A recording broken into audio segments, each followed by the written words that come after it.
Weekly update for Friday, August 18th, and another letter from Jim Pinkoski, our resident Seventh-day Adventist.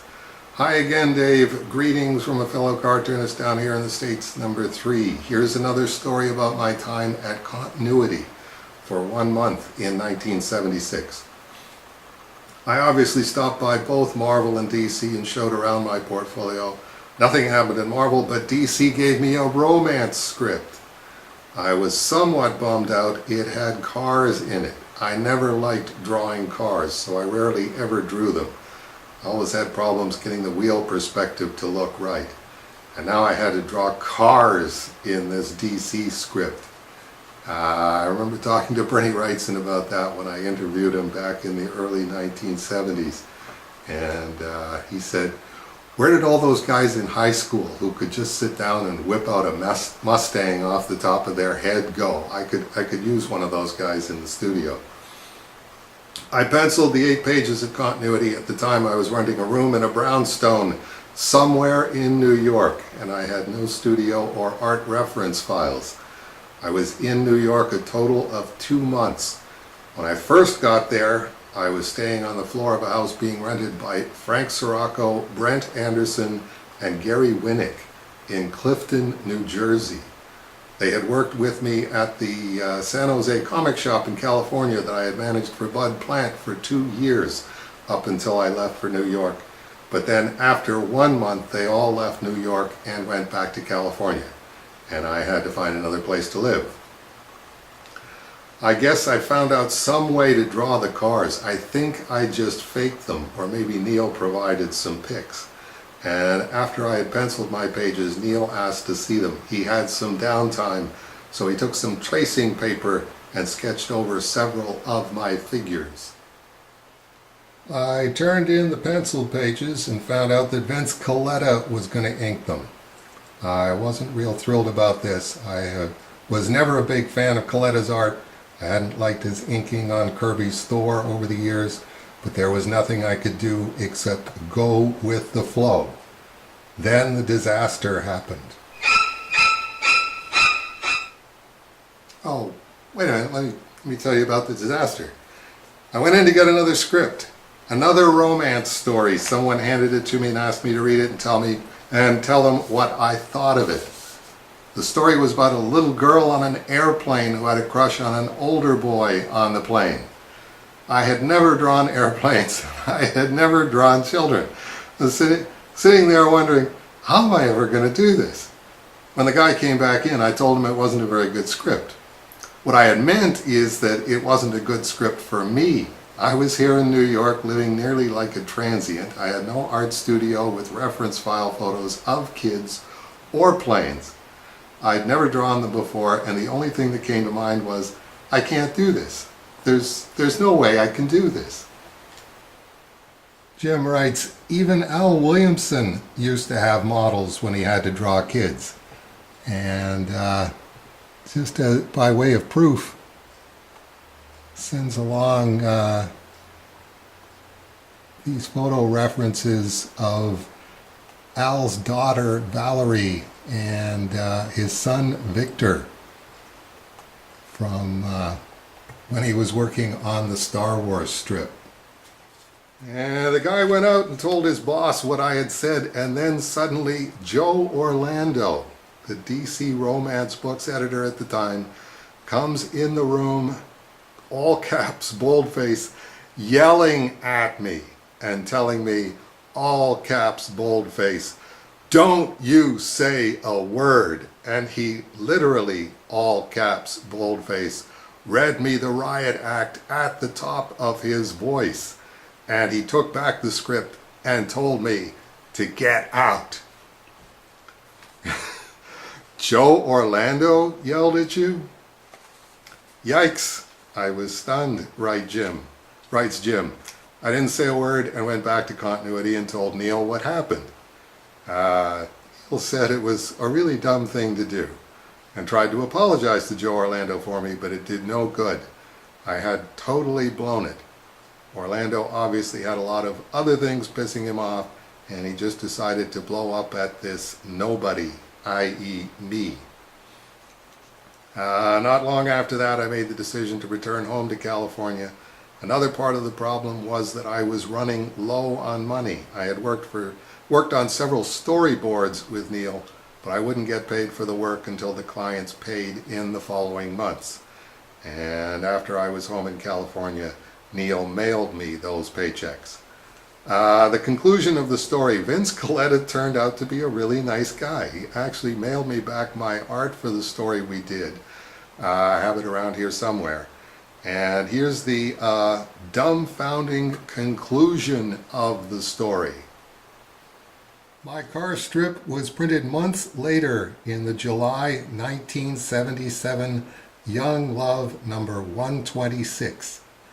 And it was the last romance comic DC ever published. They canceled their romance comics. And then Jim writes in 24-point Baskerville with asterisks on either end, I killed off their romance line of comics. Ouch.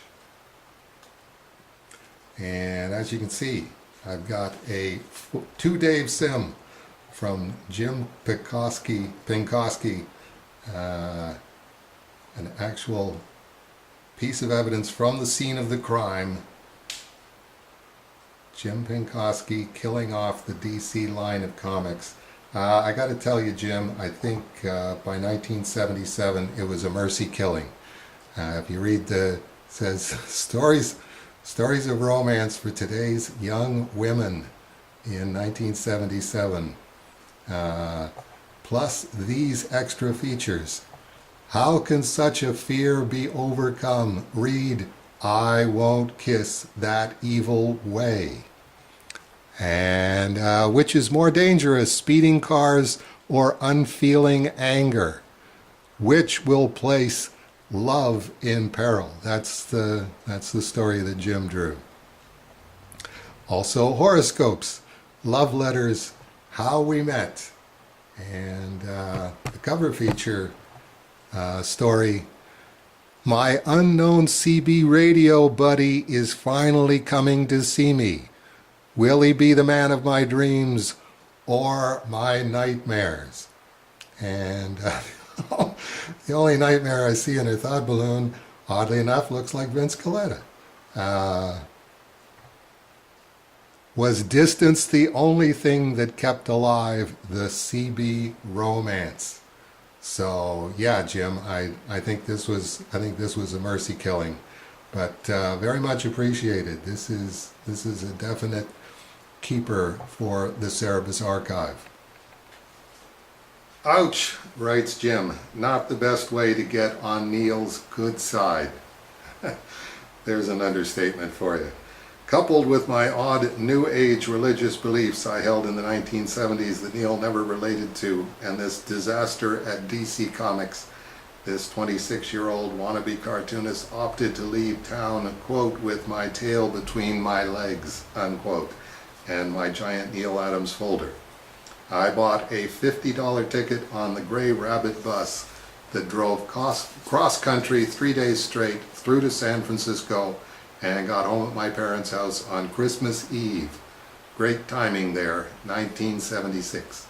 My 2 months in New York was over, as was my, quote, professional comics career, unquote.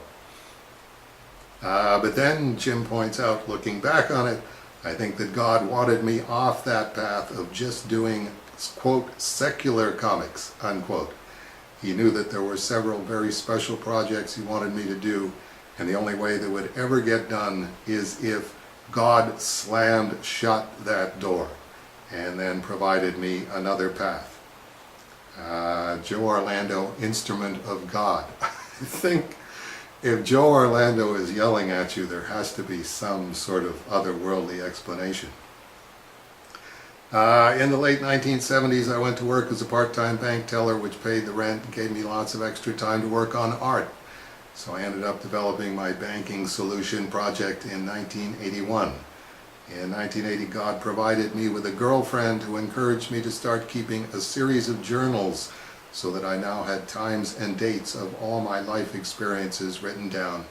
And after the girlfriend was gone, God had me receptive when a flyer came in the mail announcing a 5-week Revelation seminar that would be happening just 3 blocks down the street at the local Seventh-day Adventist church. I attended all the meetings, and in this very important God-arranged meeting, I finally learned all the biblical truths of the Bible. I was baptized in December 1984 and left behind a decade of being a New Ager. My desire to learn the truth about God was continuing and falling in place. Ironically, he writes, in 1985-1988, I started doing a monthly 2-page children's health comic strip for the church called The Winning Team. I was drawing kids.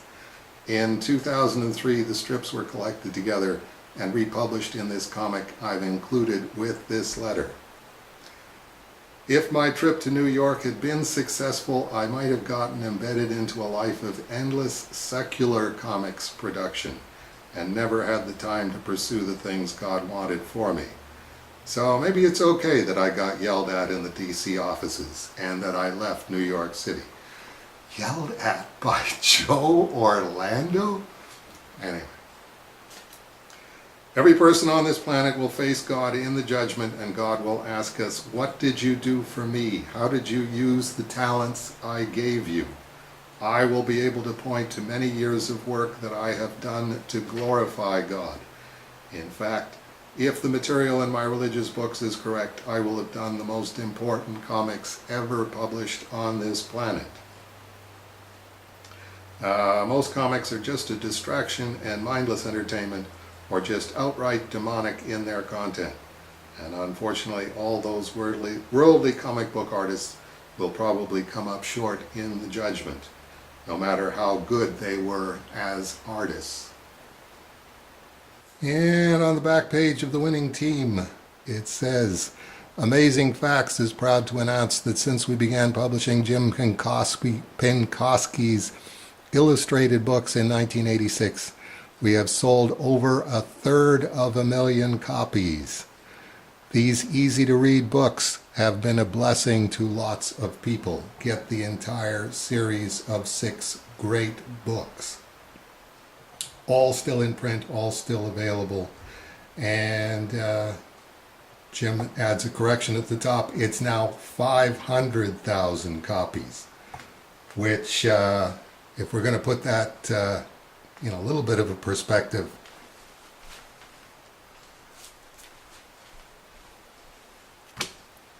it's maybe 4 or 5 times what Young Love number 126 sold when it was canceled. And this also came in this week. Cartoon by Colin Upton. Dave hasn't said anything about me in weeks. Sob. So next week, God willing, we will have a new mini comic recitation from your favorite self-pitying atheist and mine, Colin Upton. And we'll hope to see a bunch of you then. Oh, hey, I forgot the Cerebus number 0 Rapunzel cover this week, which I promised you last week. Okay, try and remember it next week.